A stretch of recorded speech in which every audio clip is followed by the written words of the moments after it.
क्या उत्तर प्रदेश में 2026 के पंचायत चुनाव आगे बढ़ने वाले हैं?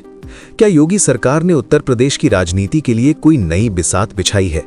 और आखिर ऐसा क्या हुआ कि अब सबकी नजरें अदालत के फैसले पर टिक गई हैं? यूपी के सियासी गलियारों में इस वक्त सबसे बड़ी चर्चा यही है कि आखिर गांवों में चुनावी बिगुल कब फूकेगा। एक तरफ जहां ग्रामीण क्षेत्रों में लोग नए प्रधान और जनप्रतिनिधियों को चुनने का मन बना चुके हैं, वहीं दूसरी ओर सरकार की ओर से कोई आधिकारिक हलचल ना होना कई बड़े संकेत दे रहा है। ओम प्रकाश राजभर का बयान और सरकार का रुख।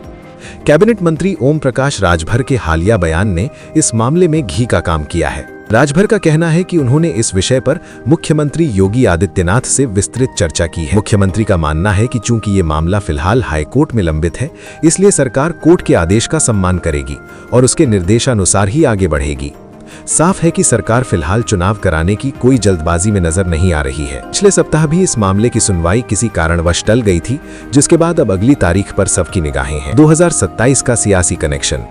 राजनीतिक विशेषज्ञों का मानना है कि पंचायत चुनावों को आगे बढ़ाना 2027 के विधानसभा चुनाव की एक सोची समझी रणनीति हो सकती है। अगर पंचायत चुनाव देरी से होते हैं तो सत्ताधारी दल पूरी तरह से विधानसभा चुनावों पर ध्यान केंद्रित कर पाएगा और स्थानीय स्तर पर होने वाले किसी भी संभावित विरोध या अंतर्कलह से बच सके। जनता और कार्यकाल पर असर। इस अनिश्चितता का सबसे बड़ा असर ग्रामीण विकास और वहां की जनता पर पड़ेगा।